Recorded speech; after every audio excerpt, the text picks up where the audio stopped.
¿Qué tal? Muy buenos días. Sean bienvenidos todos ustedes, queridos amigas y amigos, a este su programa Salud y Mujer con su amigo el doctor Claude Alain Perserier. Tenemos hoy el muy grato honor de contar con un excelente amigo, el doctor José Antonio Méndez González. Se los prometí hace unos días. Con nosotros, en verdad, es importante contar con la presencia de tan insigne médico, joven, muy joven, demasiado para muchos seguramente, pero con una trayectoria académica y profesional únicas. El doctor se ha formado como ginecobstetra, como perinatólogo, o sea, especialista, subespecialista en medicina materno-fetal y como cirujano fetal. Esto es importante. 1 de cada 10 fetos presentará algún problema a lo largo de su vida en el interior del útero materno. La mayoría de estos problemas son leves, afortunadamente, pero desafortunadamente hay otros graves que pueden comprometer la supervivencia del feto o su calidad de vida al nacer. Recuerden ustedes, nos decía el profesor Edward Gratacos, que las semanas en la vida fetal equivalen a años para un niño o décadas para un adulto. Por lo tanto, buscar soluciones a los problemas que aparecen durante la etapa fetal nos permite abrir una ventana de oportunidad irrepetible en términos de diagnóstico e intervención precoz. Doctor Méndez, insisto, bienvenido. Es un honor que estés con nosotros. Te voy a hablar de tú, pues somos amigos. Te estoy muy agradecido que estés en este foro. No, muchas gracias por la invitación y por la presentación. Pues sí, en verdad, tenemos amigos en común y qué bueno. Ha nacido la cirugía fetal con el profesor Rubén Quintero en Caracas, en la Universidad Central de Venezuela, con muchos amigos. Y ha migrado. Ha sentado las bases para dar realmente la conciencia de que el feto es una ente propia, es un paciente, no es algo que vas a llevar a cabo manejando a la mamá, sino manejas mamás y sus hijos en el vientre materno. La medicina perinatal o medicina materno-fetal es esto, es la conciencia de que el feto es un ser humano, parte entera, con sus patologías propias y que requieren tu intervención. ¿Qué es para ti la medicina fetal? O sea, pues vaya introducción, es muy completa, ¿no? Perdón, Antonio. No, muy completa. Y es que, todo esto de la medicina fetal ha nacido a raíz de que se inventó el ultrasonido. Entonces, el ultrasonido en la medicina fue un parteaguas, sobre todo en la obstetricia. Así es.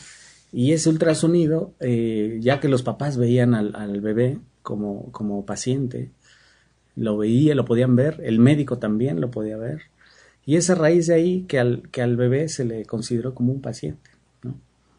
Y la tecnología hoy en día nos ha ayudado a tener pues mejores herramientas para poder ver a ese bebé, no solo por fuera, sino también observarlo en su interior, ver su desarrollo, y hoy en día sí se considera un paciente, así como la mamá es su médico, es el ginecólogo, el ginecobstetra. El bebé debe tener su médico también, y los médicos maternos fetales forman esa parte, ¿no? Que curioso, en México se conoce muy poco al respecto, muy poco, de hecho, incluso entre médicos, ¿no? Incluso entre colegas también. Sí, es un poco desconocido el tema de que existe el médico materno fetal, ¿no? Esto ha evolucionado bastante. Por ejemplo, en Europa ya no se considera materno fetal como tal, sino un médico fetal, y eso es porque ya no nos da, ¿no?, el conocimiento para tanto, y se tiene que dispersar en diferentes super especialistas. Así es. Y tal grado que en Europa ya tenemos el especialista en cirugía fetal, el especialista en neurología fetal, el especialista en cardiología fetal, en nefrología fetal, y se empieza a subdividir incluso el feto, ¿no? Podemos decir ahora que yo soy el internista del bebé. Exactamente. ¿No? Y a raíz de ahí, ¿no?, del ultrasonido. El ultrasonido es el parteaguas para que surja esta especialidad. Y bueno, hoy en día en México existe la subespecialidad medicina materno-fetal. Como tal, ya tiene desde los años 80 más o menos que se empezó a hacer la subespecialidad. Y ha evolucionado, ¿no? Ahí se llama materno-fetal. Antes existía el perinatólogo. Sí, ahora existe el materno-fetal. Pero esto va más, esto va a cambiar y ahora va a ser el médico fetal, ¿no? Sí, hicimos en el Instituto Nacional de Perinatología, pues obviamente una formación como perinatólogos, pero ahorita es en 25 años para acá, es un mundo absolutamente diferente. Es impresionante la fineza con la cual se aborda a los fetos. Sus patologías, sus entidades únicas, realmente es patología única. Y qué bueno que realmente existan opciones para un excelente diagnóstico con imagenología, claro, con base en un entrenamiento que no está al alcance de 2-3 horas de cursito o 6 semanas. En tu caso fueron 4 años. Barcelona es uno de los mejores centros del mundo, hoy por hoy. Es un grupo multidisciplinario e, insisto, es para mí uno de los más reconocidos, de los más prestigiados. Quienes egresen del grupo de Barcelona, para mí, son únicos, son lo mejor. Tú, Tonio, tienes la ventaja de contar con esa experiencia, con ese entrenamiento. Tú fuiste, si no me equivoco, el primer fellow de Barcelona. Uno de los primeros especialistas. Entonces yo creo que atrás de ti hay una gran multitud de múltiples jóvenes, valga el pleonasmo. Y cada vez vemos médicos más jóvenes que están mejor preparados, que están realmente en la punta de lanza de la medicina del siglo XXI. Ya lo que me tocó 25 años atrás en el INPER pasó a la historia en muchos aspectos, ya de hecho ya no se reconocen como tales. Entonces, ¿cuáles son para ti las patologías más frecuentes y sobre todo, regresando a la herramienta que es realmente el punto giratorio, la ultrasonografía? ¿Cuántos ultrasonidos consideras tú se recomiende realizar durante un embarazo? Embarazo normal por el momento. Sí, bueno, eso es muy importante la pregunta porque también se desconoce en mucha gente. Y recomendamos al menos 3 ultrasonidos en el embarazo, Alan. 3 ultrasonidos, de los cuales el primero lo hacemos entre la semana 11-14, con sus objetivos muy específicos. El siguiente lo hacemos hasta la semana 20, también con objetivos diferentes al primero. Y incluimos uno tercero, que es el ultrasonido tercer trimestre, que a veces no le tomamos la debida importancia, pero pueden aparecer patologías que no vimos ni en el primero ni en el segundo. Es un ultrasonido también muy importante. Entonces, recomendamos a toda embarazada se haga 3 ultrasonidos importantes, realizados por alguien experto en el tema. Exactamente, eso es importante. Estamos, insisto, hablando de embarazos normales, no de alto riesgo. 3 ultrasonidos con las pautas que nos comentó Tonio y, obvio es, con personal realmente entrenado, perfectamente reconocido y certificado. O sea, yo creo que la época en la cual el ginecólogo obstetra hacía un ultrasonido de rastreo es válida, no se ha pasado la historia, pero nuestra función como generales, por así decirlo, es detectar. Y si vemos elementos sospechosos, inmediatamente derivar.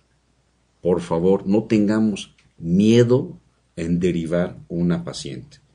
Y siempre tengamos presente que lo que nos interesa es la madre y su hijo, no el ego del médico en cuestión.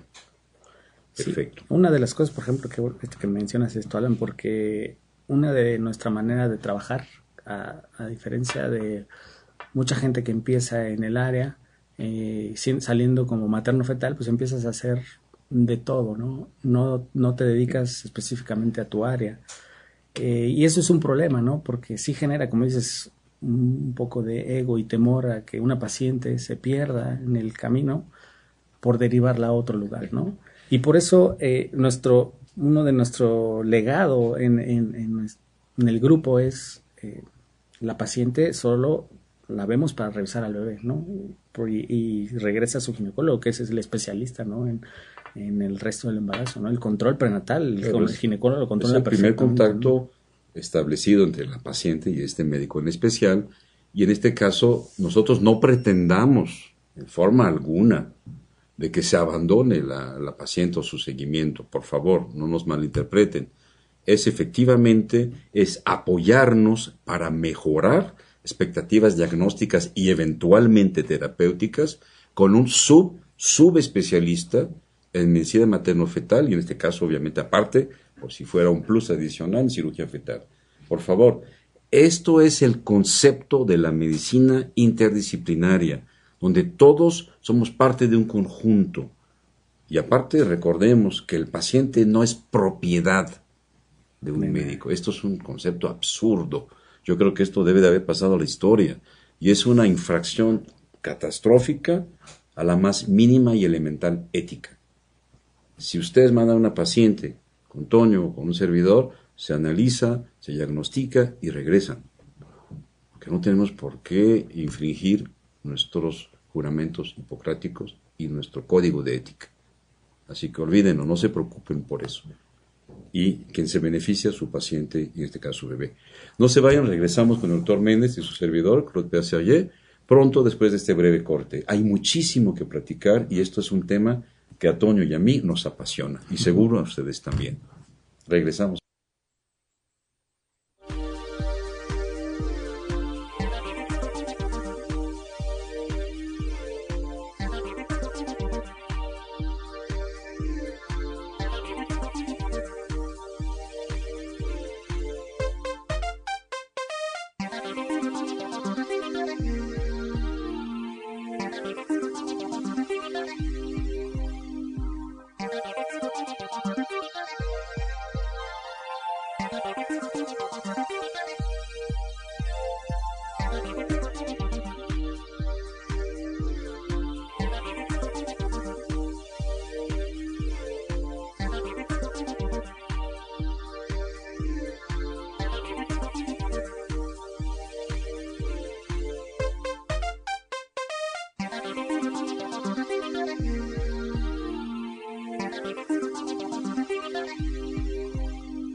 ¿Qué tal, Toño? Mira, una pregunta que acaba de llegar ahorita en internet.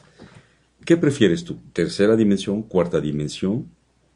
¿Cuáles son los peligros de estos equipos en manos inexpertas?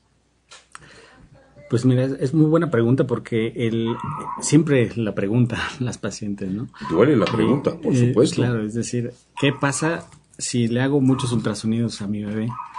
Y existen muchos mitos. Por uno de los mitos al respecto es el reflujo, ¿no? Si le va a dar reflujo a mi bebé o no. Otro de los mitos es si le va a salir más pelo o no. Y bueno, son cuestiones de la tecnología hoy en día. Los ultrasonidos que tenemos, con los que debe disponer un experto, es ultrasonido específico para el embarazo, ¿no? Exacto. Con una cantidad de ondas por sonido que sean saludables para el bebé. Lo mínimo indispensable. ¿Por qué no hacemos tantos ultrasonidos y solo recomendamos 3? Por lo mismo. Porque aún no sabemos tampoco si hacemos el mismo ultrasonido todos los días, qué efecto pueda tener. Por eso recomendamos lo mínimo indispensable. Lo mínimo indispensable son 3 ultrasonidos. Y al bebé y a la mamá no le pasa nada.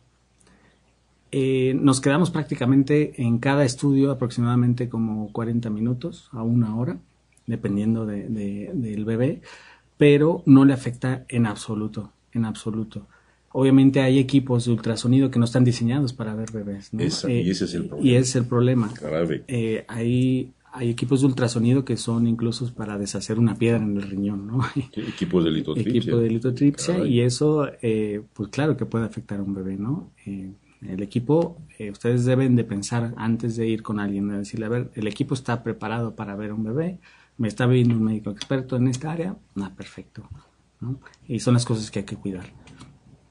Sí, se abusa también del tiempo. Aquella persona que no tiene un buen entrenamiento puede estar lamentablemente demasiado tiempo buscando determinada estructura.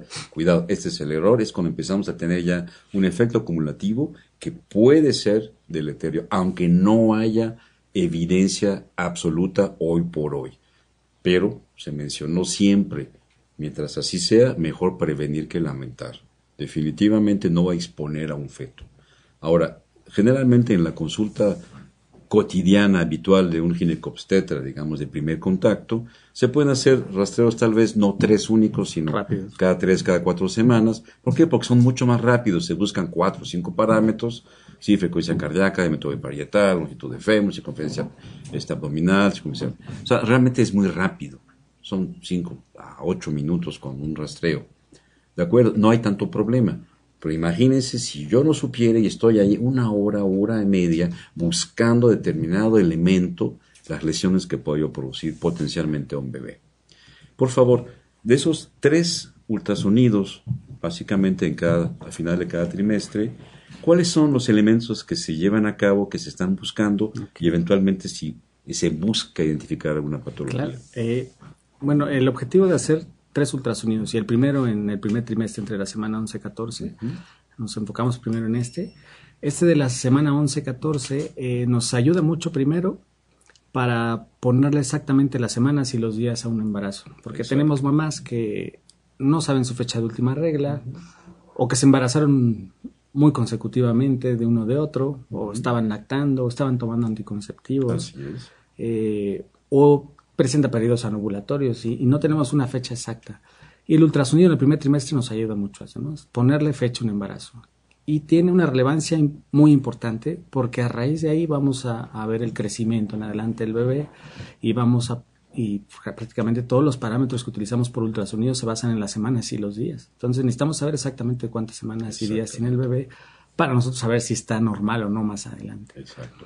Lo segundo que nos ayuda mucho es el tamizaje, screening o cribado de alteraciones en los cromosomas de un bebé, como síndrome de Down, ¿no? Entre otras. Pero al que se le ha dado más importancia o tiene más peso es en el síndrome de Down. Es el método en el primer trimestre cuando más sensibilidad tenemos para detectar síndrome de Down. El menos agresivo. El menos agresivo y el menos costoso también. Así es, nada invasivo. Porque han salido varios métodos para poder detectar síndrome de Down, ¿no?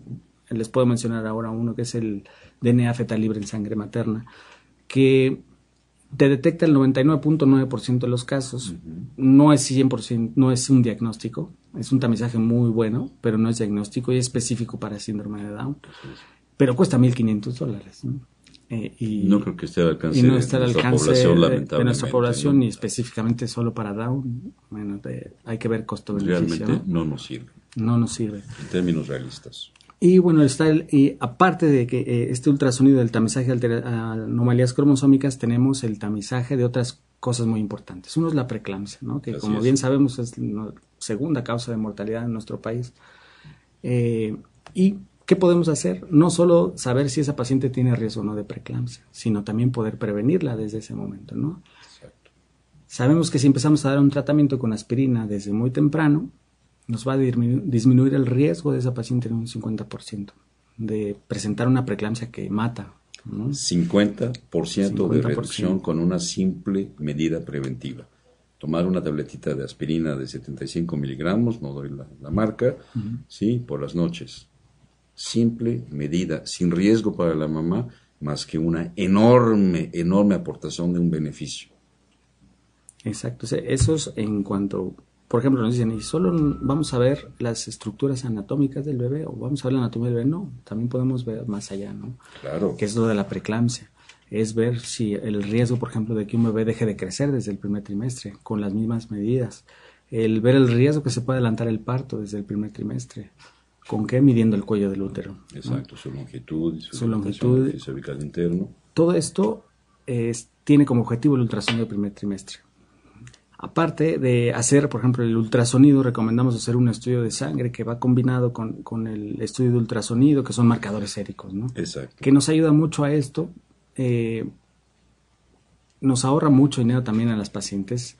En vez de los $1,500 que solo me van a ayudar para síndrome de Down. Una sola entidad. ¿Sí? En cambio, el ultrasonido más los marcadores séricos nos van a ayudar para preeclampsia, restricción de crecimiento, parto prematuro, diabetes gestacional, muerte, aborto, etcétera. En fin, el ultrasonido del primer trimestre es nuestro parteaguas, así que para mí es de los más importantes ahora. Yo creo que tienes razón, Toño. Esto es evidente, primordial, elemental, absolutamente necesario. Hoy por hoy sería imperdonable no poder echar mano de este arsenal diagnóstico que tenemos. Sí. Por favor, eso es muy importante. Creo que son varios mensajes que vamos a poder llevar en conclusiones a la casa de ustedes. Exacto. Y segundo trimestre. Segundo trimestre, muchas pacientes nos dicen, ¿no? Oye, ya me hizo ya vi que está muy completo, ya lo vi muy formado, ya le conté hasta los dedos. ¿No? Pero, ¿y ahora para qué me voy a hacer uno segundo, no? Y bueno, el segundo tiene otros objetivos.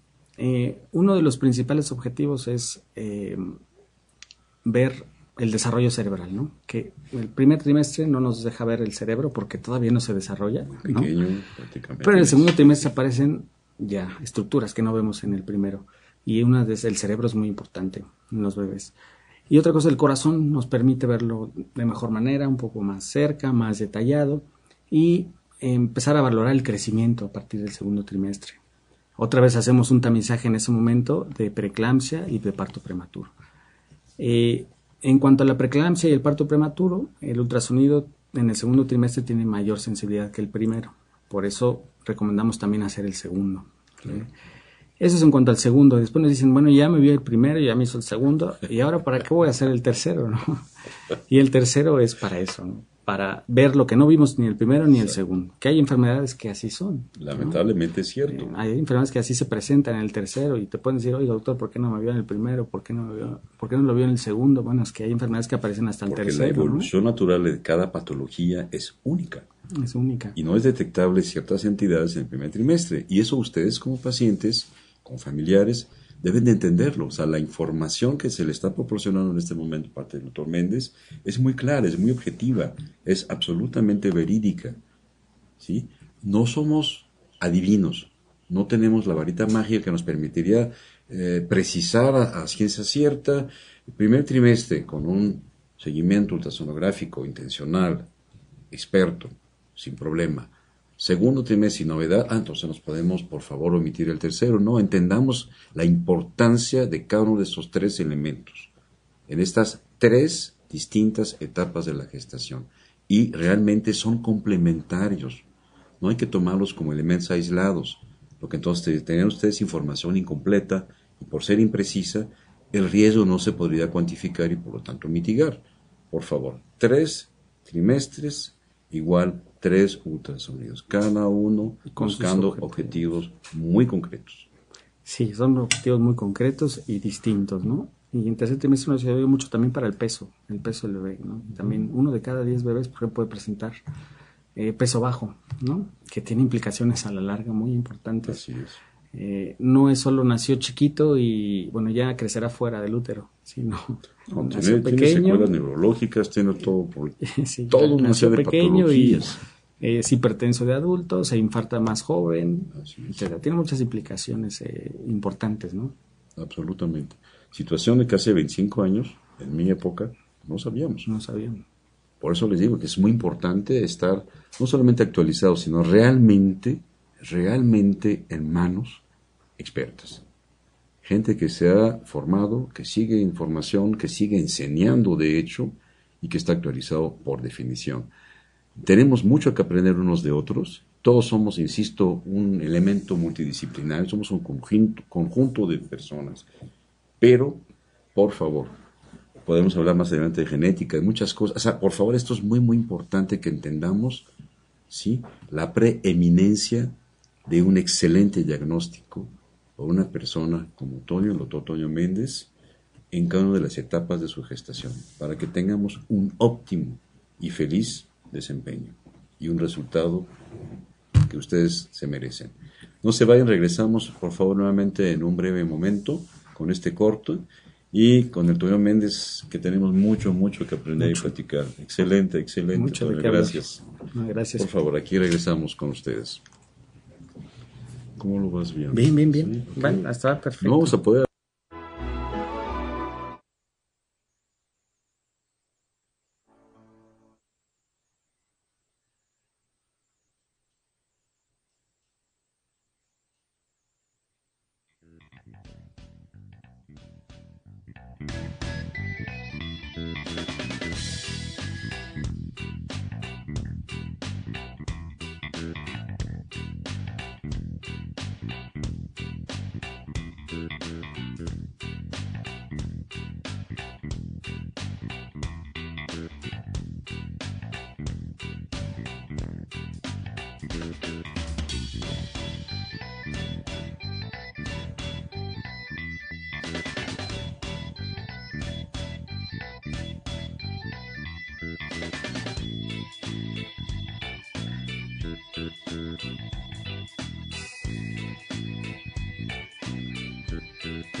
Nuevamente sus amigos, el doctor Antonio Méndez González y su servidor y amigo, el doctor Claude Pérez Sergent.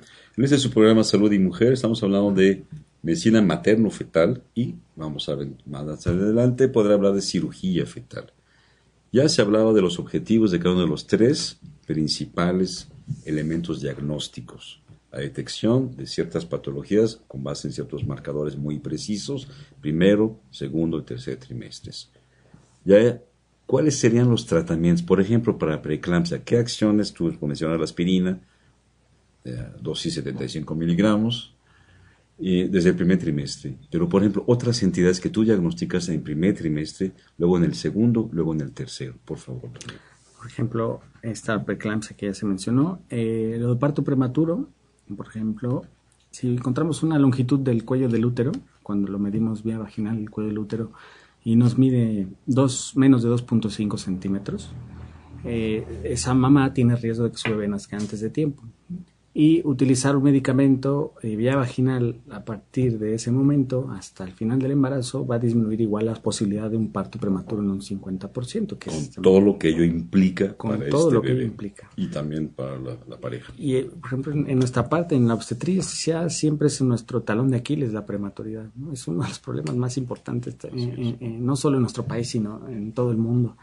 Y el solo hecho de hacer esa longitud cervical vía vaginal y de indicarle a la paciente que necesita progesterona, en ese medicamento, nos va a disminuir el riesgo en un 50% también, ¿no? Claro. Nos ahorraríamos muchos bebés en terapia intensiva, muchos bebés que van a ser prematuros, ¿no? Todas las secuelas que puedan tener. Fíjense cómo simple detección bien realizada, con dos medidas terapéuticas realmente sencillas, básicas, con un costo irrisorio, sobre todo si lo comparamos con el ingreso a una terapia intensiva, ¿no? Una UCI, ¿no? De cuidados intensivos neonatales, todo lo que ello implique es catastrófico para un bebé. Aunque tenemos muchas armas hoy por hoy en la UCI, pero no queremos que entren los bebés ahí. Si podemos prevenir esto de manera sencilla, los protocolos de Berlín en cuanto a prevención del parto prematuro, algunas publicaciones de hace 20 años más o menos, otra vez 15, todo esto nos permite medidas sencillas. Tomar urocultivo y sudado vaginal, pH vaginal, desde el ingreso, primera consulta. Nos reduce hasta un 30%, ¿sí?, problemas de prematurez. ¿Por qué? Pues se detectó una infección cervicovaginal y o vías urinarias bajas. Y con esto sabemos que tenemos un detonante de parto prematuro, de amenazas de aborto que se haya eliminado por esa simple acción. Complementado con ese ultrasonido a la semana 11-14, vemos que hay un elemento riesgo para preeclampsia, por favor, inmediatamente la aspirina de 75 miligramos.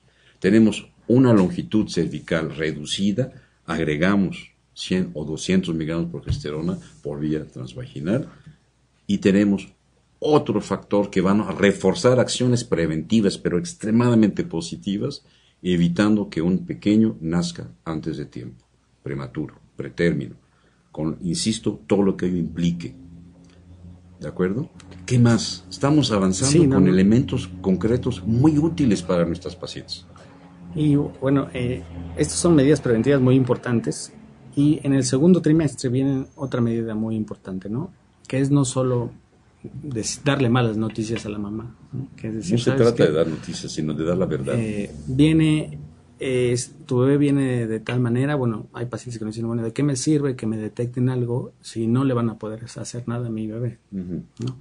Sí. Y bueno, eso ha cambiado también en nuestro país, ¿no? Específicamente aquí en Querétaro y en México. Por ejemplo, hay enfermedades hoy en día que se pueden tratar incluso dentro del útero. Sí. Hay otras que no, pero ya hay unas que se pueden tratar. Y eso también lo debe tener los pacientes en la cabeza, ¿no? Las mamás de decir, ¿sabes qué? No solo me pueden detectar una enfermedad y también se puede tratar, ¿no? Y se puede corregir. Y eso no existía antes, ¿no? Así es, sí. No había opciones. Y es una de las opciones que hay ahora. Por ejemplo, y en el segundo trimestre ya podemos detectar algunas enfermedades, por ejemplo, un tumor en el pulmón, ¿no? Uh-huh. Un tumor en el pulmón que se puede tratar dentro del útero. Y con resultados, la verdad es que impresionantes, ¿no? Resultados en los cuales el bebé tiene su mejor terapia intensiva, que es la mamá dentro del útero. Definitivamente, la mejor incubadora de la mamá. Es su mejor incubadora, es gratis y va a estar ahí durante mucho tiempo. Se va a recuperar. No hay fallas de corriente. No hay fallas de corriente. Es gratis y el bebé se recupera muy rápido, ¿no? Todos lo hemos visto. Si un bebé, un niño de 2 años se cae, se fractura una pierna, algo se recupera en 2 segundos. Nosotros nos tardamos pues mucho más tiempo. Claro, el bebé dentro del útero es mucho más. Claro. El bebé dentro del útero se recupera de una manera impresionante. Hay gente que cuando se hace una cirugía y nace, después los pediatras están buscando la cicatriz del bebé, ¿no? Y le digo, ¿por qué no le hicieron nada o qué? Claro que sí se le hizo. Y pero mucho. Sí, lo operaron. Claro. Sí, pero bueno, el bebé ya cicatrizó porque estuvo mucho tiempo dentro del útero, ¿no? Así es. Y bueno, no solo dar la noticia, ¿no? Decir, sabes que tu bebé viene enfermo de tal, sino también se puede ofrecer algún tratamiento en ese momento en cuanto a algunas malformaciones que abordaremos más adelante. Y específicamente hay otro problema que también es muy importante, que es la anemia en el bebé, ¿no? La anemia en el bebé se puede detectar por ultrasonido. Sí, claro. Por ultrasonido midiendo la velocidad de una arteria en la cabeza. Uh-huh. Y es muy fácil de hacer la detección. Y si ese bebé tiene anemia, pues también es muy fácil el tratamiento. El tratamiento es transfundirlo dentro del útero. ¿Por qué no se transfunde cuando nace? Porque no llega, se muere. Sí, no conoce, ¿no? Se muere. Uh-huh. Entonces, es uno de los tratamientos que existen también, una transfusión intrauterina. Uh-huh. A veces a los bebés también les faltan plaquetas. Entonces también se pueden transfundir plaquetas. Claro. O hacer alguna cuestión con eso. En cuanto al tratamiento, otros tratamientos preventivos, prácticamente algo muy importante que se nos olvidó mencionar, bueno, antes de que se embarace, es el ácido fólico también. Por supuesto. Y la recomendación sería un mínimo de 3 meses antes. Mínimo de 3 meses antes. Yo me atrevo hoy por hoy, perdón por hablar en primera persona, Toño, me atrevo a recomendarlo, de hecho, a los dos, a la pareja que desea un embarazo. Uh-huh. Oiga, estamos planeando un embarazo 18 meses, ¿sabes qué? Ya empieza con tu ácido fólico. Oiga, pero los dos, por favor, porque ya les explicas una serie de elementos que son ya bien demostrados, ¿no? Problemas tubos, sobre el tubo nervioso central, etcétera, etcétera, pero otros muchos elementos, no solamente este eje. El ácido fólico tiene muchísimas propiedades y de preferencia a altas dosis. Ya será tema de plática seguramente en otra. Pero es curioso, mira, en otra, pero es muy importante, altas dosis. Altas dosis. ¿Sí? Y para papá y mamá, por favor. Buscando la concepción, papá y mamá, ácido fólico y otras cosas que seguro. Yo creo que ya con todo vamos a tener que tenerlo ahí secuestrado varios programas porque es un mundo de información y creo que es lo más honesto poderla compartir con ustedes. De veras, es apasionante para quienes nos dedicamos a ello, pero para ustedes porque realmente tienen ahorita acceso a información muy, muy actualizada y de manera expresada en forma muy coloquial, muy sencilla. Ya no es el jergón, la jerga así misteriosa de los médicos, sino términos muy coloquiales, muy sencillos, y creo que les están beneficiando, así como a nosotros que estamos aquí en el estudio. Toño, perdón por haberte interrumpido. No. Sigue platicando, hay mucho, tienes demasiada información que comunicar. No, algo en respecto al ácido fólico es algo muy importante que a mí me llamó mucho la atención de hace muchos años. Los mexicanos tenemos cierta predisposición a no metabolizar bien el ácido fólico. Exactamente. ¿No? Por eso mencionabas tú lo de dosis altas. Sí. Dosis altas en los pacientes, ¿no? Y, por ejemplo, hay mamás que dicen, es que yo me tomé el ácido fólico y mi bebé nació con un defecto del tubo neural. Es por eso, ¿no? Sí. Es por eso, porque ya por ser mexicano, así como tenemos aquí el término diabetes en la frente. Varias etiquetas, varios estigmas que tenemos quienes vivimos en este país, lamentablemente. Pero ya hay opciones. Entonces, conociéndolas, platicándolas y siguiéndolas. Ácido fólico, altas dosis. Y bueno, de estos tratamientos que pueden surgir a raíz de esto, hay algunos tratamientos que mencionaremos más adelante, si quieres. Por supuesto. No te preocupes, Toño, ya nos están llamando la atención. No se preocupen. Creo que tenemos un último bloque y si no, les prometo que tendremos muchos programas más con el doctor Antonio Méndez González. Posiblemente podamos invitar a su esposa, la doctora Tamara Gamboa, posiblemente. Yo sé que es una neonatóloga sumamente ocupada, pero bueno, iremos haciendo un hueco si es posible. Por favor, no se vayan, seguiremos con ustedes en su programa Salud y Mujer.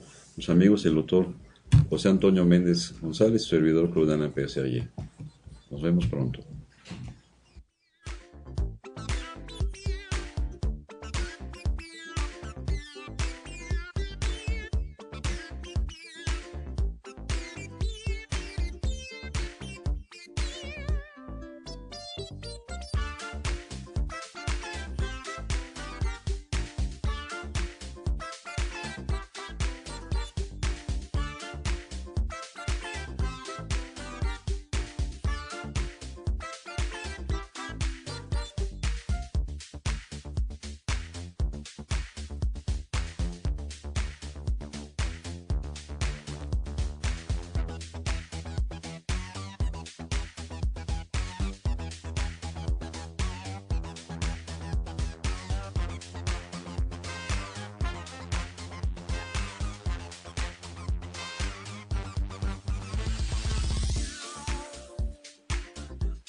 Doctor Méndez, Toño, estamos hablando hace un ratito de tratamientos, ¿sí? Son seguramente los más frecuentes, los que tú ya mencionaste. Yo sé que hay una gran gama ahorita, son prácticamente 14 tratamientos ya que se están llevando con buenos resultados, con casuística ya internacional.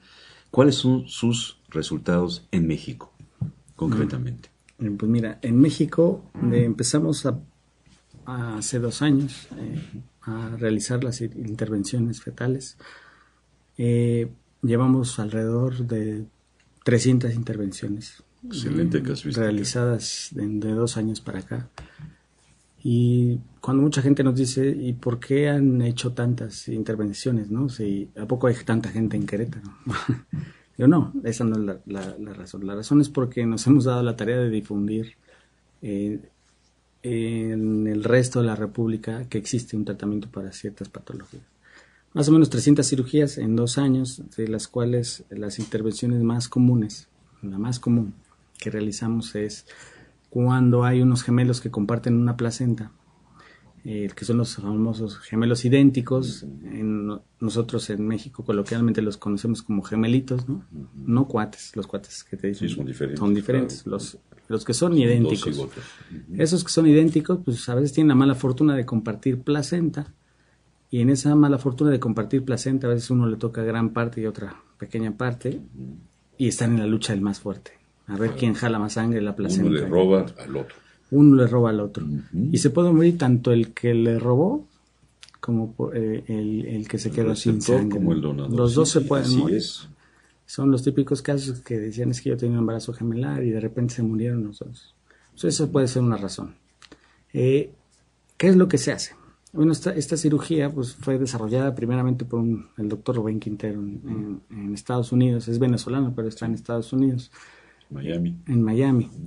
Y lo que hace es básicamente, él propuso separar las placentas, ¿no? Con láser. Así como se separan para la diabetes o se coagulan los vasos en la retina, igual para el útero, ¿no? Es decir, entrar y ver dónde se conectan las placentas y separarlas con láser.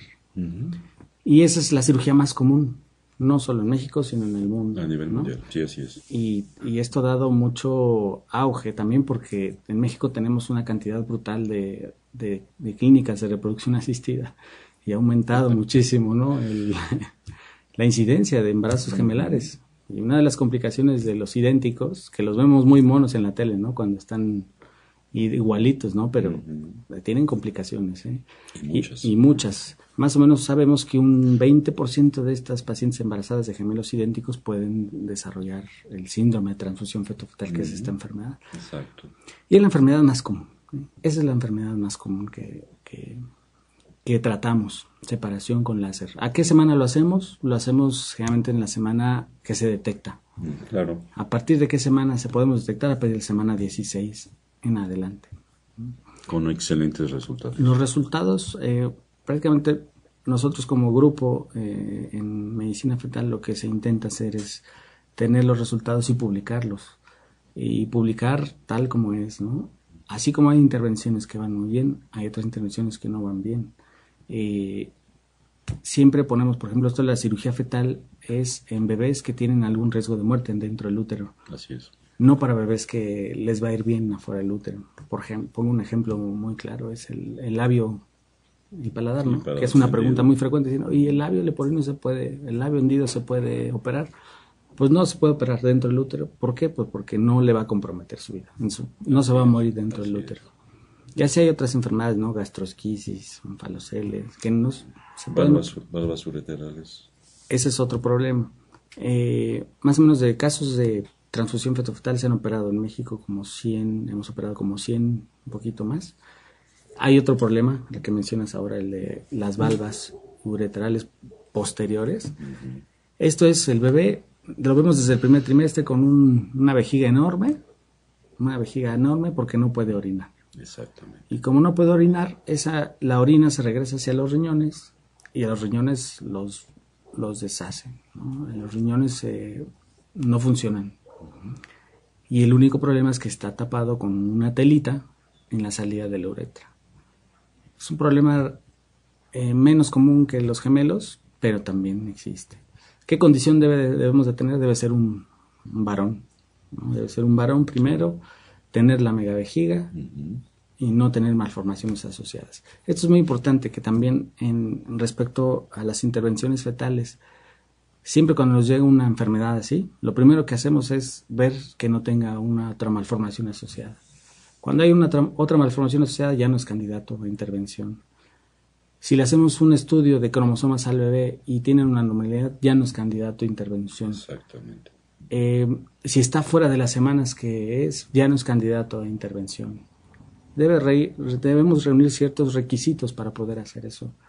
Y uno de los requisitos, por ejemplo, en la cirugía de las valvas es que sea un varón, que tenga una mejilla, que no tenga malformaciones asociadas, que tenga un cariotipo normal y que los riñones estén funcionando todavía. Exactamente. ¿No? Sí, si no, no le podemos ofrecer nada. No se puede ofrecer nada, ¿no? Y así hay otras intervenciones, no sé de qué quieras hablar ahora pero hay algunas más.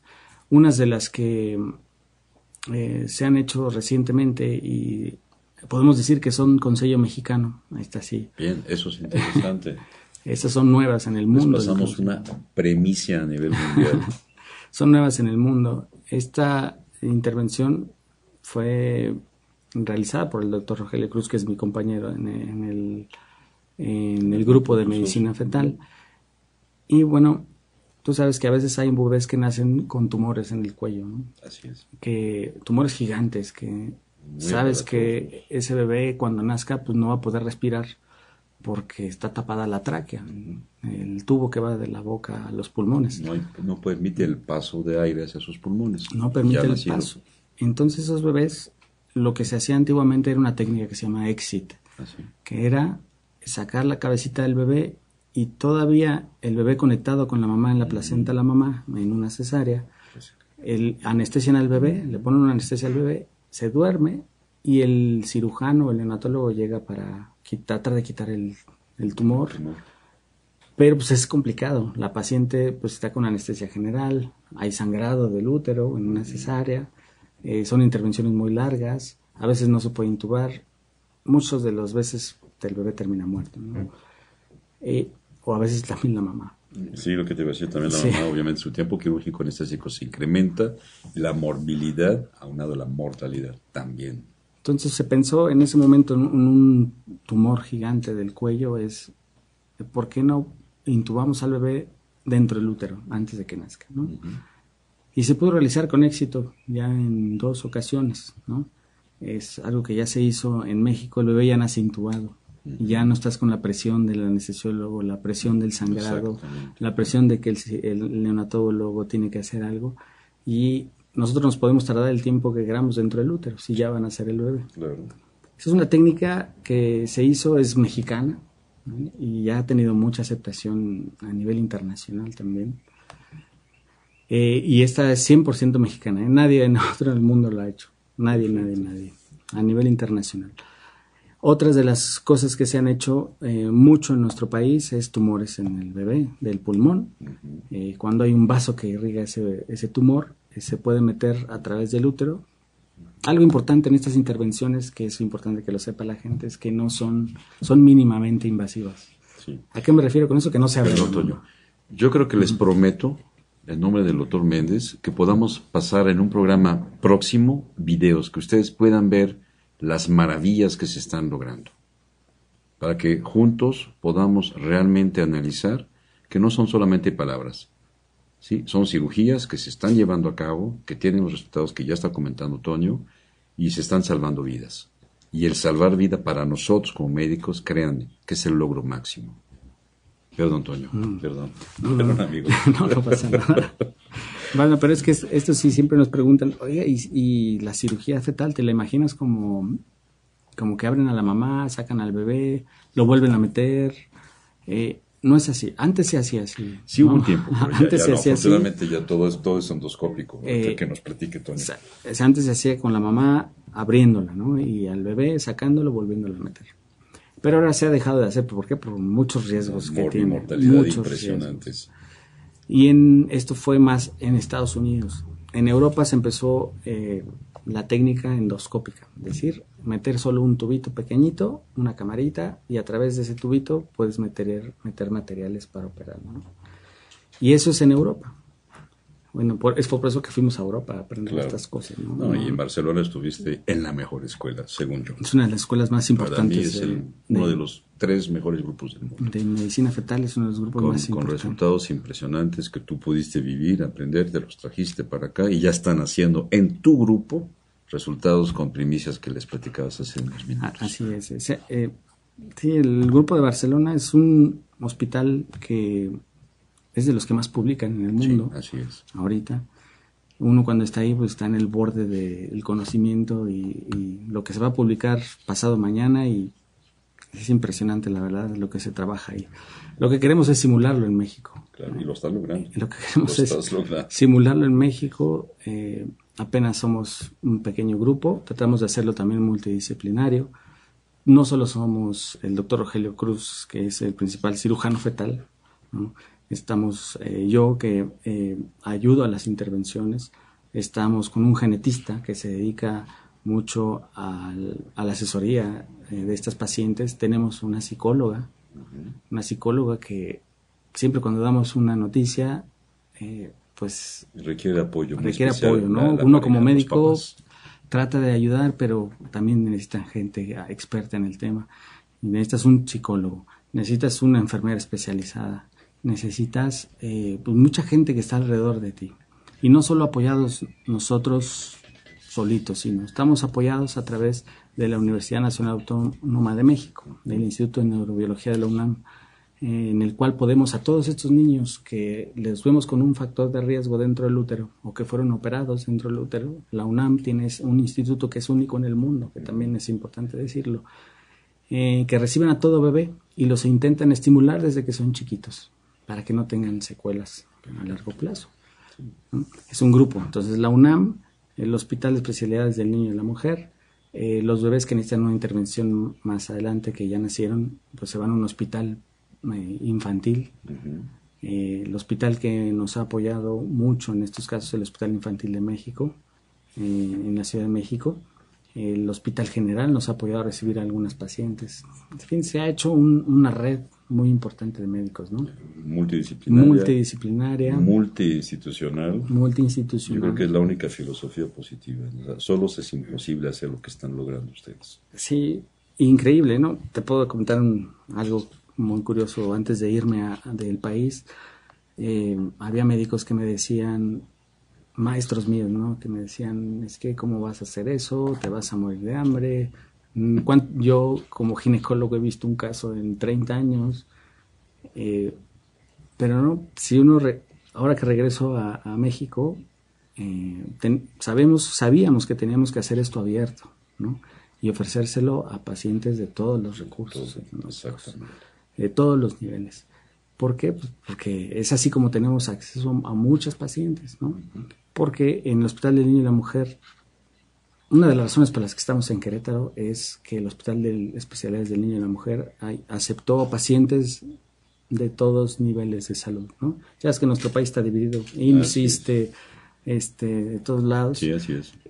Lo que hizo el hospital fue intentar concentrar ahí todas las pacientes independientemente de dónde vengan. Y eso ha ayudado mucho a tener la casuística. Mayor población, una excelente casuística y claro, los resultados fantásticos que estás comentando. Toño, se nos está acabando el tiempo, me da mucha pena porque está llegando un listado impresionante de preguntas para ti. Te vamos a tener que bombardear, no sé cuándo nos puedas dar un tiempo, seguramente lo platicamos ahorita fuera de cámaras. Sí. Les agradezco, te agradezco a ti. Muchas gracias, Alan, muchas gracias por la invitación. Antonio Méndez González. Esta información que realmente es para beneficio de todas y cada una de ustedes.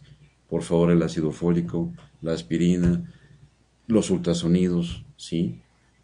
Toda esta información se la van a llevar a su casa, la analizan, la platican con sus médicos y por favor, pronto les daremos los datos del doctor, ya lo vamos a subir a la página, etcétera, para que ustedes puedan retroalimentarse con el doctor Antonio Méndez, su casuística, su experiencia, y yo creo que lo conozco como amigo, como médico, es una persona única. Lo digo de veras de manera muy, muy grata, de manera muy halagadora, en el sentido de que hay pocos seres humanos de los cuales yo, con humildad, reconozco que saben mucho más que yo.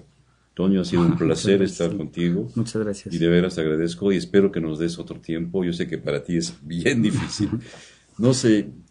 No se vayan, sigan conectados con nosotros. Pronto habrá otros programas y cada semana están aquí de 12 a 1 con ustedes en Salud y Mujer. Su amigo el doctor Claude Pérez Ayé, quien nuevamente agradece al doctor José Antonio Méndez su tiempo, su experiencia, sus conocimientos y su amistad. Toño, Muchas gracias, Alan. delante de todos, Nos muchas vemos, gracias. Nos vemos pronto. Si Dios quiere, porque hay videos que ver, hay muchísima más información y creo que no se van a cansar. Dios los bendiga, que tengan un excelente día. Nos vemos en una semana. Hasta luego.